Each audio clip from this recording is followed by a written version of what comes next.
1980 और 1990 के दशक में पंजाब में जो काउंटर इंसर्जेंसी ऑपरेशंस के दौरान लावारिस लाशों, पुलिस एनकाउंटर से जुड़े मामले जो बेहद संवेदनशील और विवादित रहे, उसे अभी एक ओटीटी की फिल्म सतलज ने फिर से उसकी संवेदनशीलता और लोकतंत्र की को लेके बहुत महत्वपूर्ण और बड़े सवाल उठाए हैं। आप सोच के देखिए कि भारत एक लोकतांत्रिक देश है जहां लगभग 25,000 अज्ञात और लावारिस शवों को पंजाब के अलग अलग शमशान घाटों में बिना पहचान और बिना परिवार को सूचित किए अंतिम संस्कार कर दिया गया। और जब यह मुद्दा मानवाधिकार का मुद्दा बना और मानवाधिकार का मुद्दा जब अंतर्राष्ट्रीय दबाव उस पर आया, फिर हमारे देश के राजनीतिक तंत्र में फिर भी आप कह सकते हैं उस तरह से चेतना नहीं आई।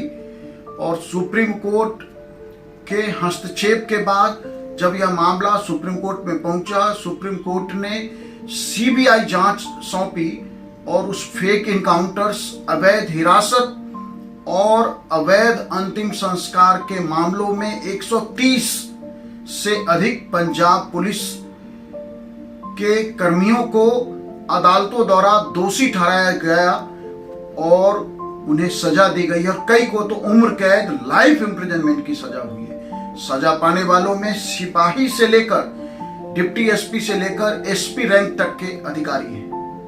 मानवाधिकार कार्यकर्ता जसवंत सिंह खालरा, जो अपने एक करीबी को ढूंढते हुए शमशान घाट पहुंचे और उस लावारिस लाशों के लिस्ट में, शमशान घाट के लिस्ट में लावारिस लोगों की सूची में जब उन्हें अपने परिचित का वो मिला तो वो चुप नहीं बैठे। और फिर जसवंत सिंह खालरा ने जिस तरह से इस पूरे मुद्दे को लेकर सबूतों को इकट्ठा किया और अलग अलग शमशान घाटों से 3 शमशान घाटों में जब जसवंत सिंह खालरा गए तो 2000 से अधिक ऐसी लावारिस मौतें, लावारिस अंतिम संस्कार के मामले सिर्फ 3 शमशान घाटों से मिल गया। और यह मामला जब अंतर्राष्ट्रीय दबाव और सुप्रीम कोर्ट की जांच सेटअप हुई, वो भी जसवंत सिंह खालरा के अपहरण। जसवंत सिंह खालरा को पंजाब पुलिस के ही ऑफिसर्स, जिसमें खुद एसएसपी इन्वॉल्व थे, सफेद कपड़ों में पुलिस ने उन्हें अरेस्ट कर लिया और उनकी लाश बाद में बरामद हुई। उन्हें मार दिया गया, उनके परिवार को धमकाया गया कि मामले वापस ले लो। उस मामले में एसएसपी ने ट्रेन के आगे आके सुसाइड कर लिया। लेकिन जो सबसे बड़ा सवाल है इस लोकतंत्र को लेकर कि जिन 130 पुलिस वालों को सजा हुई, उनमें कई को उम्र कैद हुई। जसवंत सिंह खालरा के मामले में 2005 में 6 पुलिस अधिकारियों को उम्र कैद का दोषी माना गया, उम्र कैद की सजा हुई। लेकिन जो सुपर कॉप थे केपीएस गिल, जो पंजाब के डीजीपी 80s के दशक में भी रहे और 90s के भी दशक में, 90 से लेकर 95 लगातार 5 सालों का डीजीपी का उनका कार्यकाल है। और इसी दौरान सर्वाधिक अपहरण, अवैध अंतिम संस्कार, अवैध हिरासत, थानों में टॉर्चर के भरे पड़े मामला। सोचिए, जिस देश को हम लोकतंत्र कह रहे हैं कि यह हमारा तंत्र है, हमारा अपना व्यवस्था है, जहां पुलिस के लोगों ने 25,000 से अधिक वो बच्चे लावारिस लाशों के रूप में पुलिस ने उसका अंतिम संस्कार करा दिया। क्या ऐसे लोकतंत्र पे गर्व किया जा सकता है? क्या लोकतंत्र ये है? इसे लोकतंत्र कहते हैं। लोकतंत्र ऐसा होता है। देखिए, लोकतंत्र का मतलब है कि आपका, हमारा, हम सब का तंत्र हम सबका व्यवस्था लोकतंत्र है, लेकिन यह व्यवस्था काम क्यों नहीं करता है? यह व्यवस्था प्रभावी क्यों नहीं है?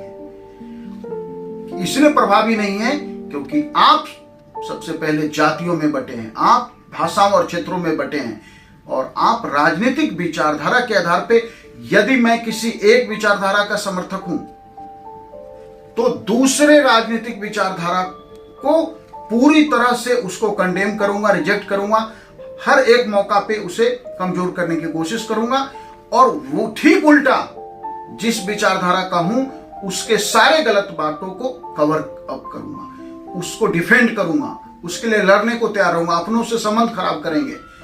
पूरे देश में चाय की दुकानों पर जो पॉलिटिकल डिस्कोर्स होता है, या कहिए कि दोस्तों की महफिलों में जो डिस्कोर्स है, जो डिस्कशन है, पॉलिटिकल है, लेकिन वो डिस्कशन क्या होता है? एक किसी दल का समर्थन कर रहा होता है, उसके विचारधारा का समर्थन कर रहा होता है, उसके काम करने के तरीके का समर्थन कर रहा होता है, उसके फैसलों का समर्थन कर रहा होता है, उसके बनाए कानून का समर्थन करता है, और दूसरा उसका विरोध करता है।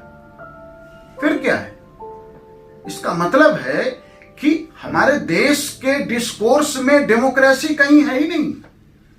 हम कोई बात ही नहीं करते हैं लोकतंत्र पे, कि लोकतंत्र में आप सोच के देखिए कि जो जीने का अधिकार है, right to life and personal liberty, उसे इतना इंपॉर्टेंट माना गया है कि 44th अमेंडमेंट से 1978 में यह प्रावधान किया गया कि किसी भी स्थिति में देश में इमरजेंसी भी लगाई जाए, फिर भी वह स्थगित नहीं किया जा सकता। इसका मतलब है कि जीने के अधिकार से आप वंचित नहीं कर सकते। लोकतंत्र को बचाने के नाम पे, राष्ट्र की एकता और अखंडता को बचाने के नाम पे, उसे बनाए रखने के नाम पर भी जीवन जीने के अधिकार से समझौता नहीं किया जा सकता। लेकिन क्या इस देश का सेंटर मुद्दा आज तक आम आदमी का जीवन, आम आदमी की सुरक्षा, आम आदमी की प्राइवेसी बना? नहीं बना। क्यों नहीं बना? क्योंकि आप लोकतंत्र की बात नहीं करते हैं। क्यों नहीं बना? क्योंकि आप विचारधाराओं की बात करते हैं। इस देश में सारी बात आइडियोलॉजी की होती है। आइडियोलॉजी से पहले डेमोक्रेसी की तो बात कर लो। पहले यह तो समझ लो कि लोकतंत्र क्या है, लोकतंत्र किन मूल्यों से संचालित होती है, लोकतंत्र के लिए आपके अंदर क्या बेसिक मेरिट होना चाहिए। क्योंकि व्यवस्था में जो बैठे लोग हैं, जो पुलिसकर्मी हैं, जो सिस्टम में बैठे हैं, ऑफिसर के रूप में बैठे हैं, वो भी आपके बीच से हैं, वो भी हमारे बीच से।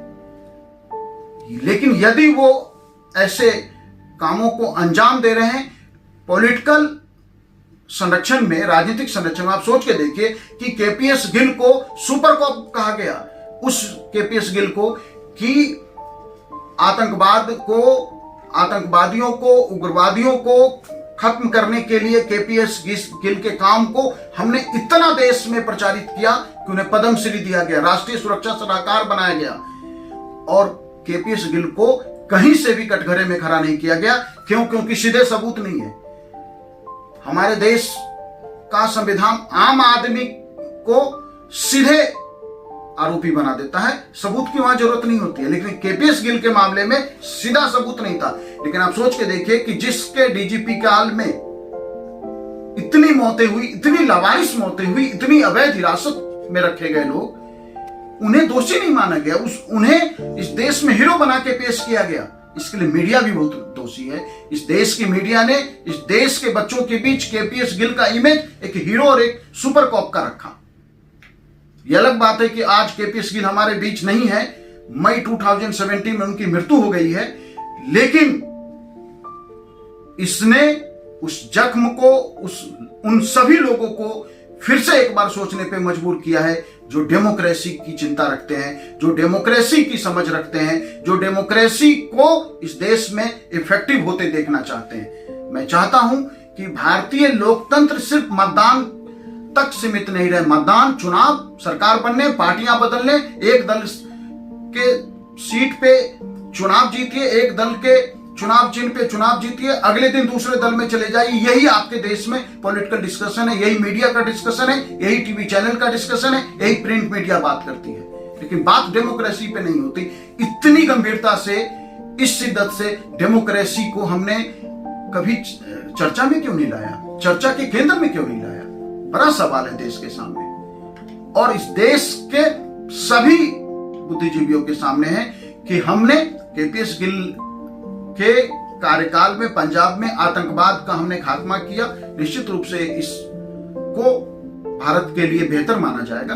हमने अपने देश में सुरक्षा और अखंडता के खतरों को खत्म किया, लेकिन उसको खत्म करने के नाम पे किसी भी गलत चीज को जस्टिफाई नहीं किया जा सकता, किसी गलती को ठीक नहीं किया जा सकता। 1, 2, 4, 10, 20, 50, 100 यदि गलती से मौतें हो जाती तो होता कि पुलिस के से गलती हो गई, पुलिस ने आतंकवादी समझ के मार दिया। लेकिन 25,000 के फिगर को आप कैसे यह कह देंगे कि यह आतंकवादी थे के नाम पे मार दिए गए। 25,000 ऐसे लोग, बच्चे जिनके घर वाले थानों के चक्कर लगाते रहे, जिनके घर वाले थाने गए, उन्हें यह कह दिया कि वो आतंकवादियों के साथ हैं, इतने पैसे दे दो।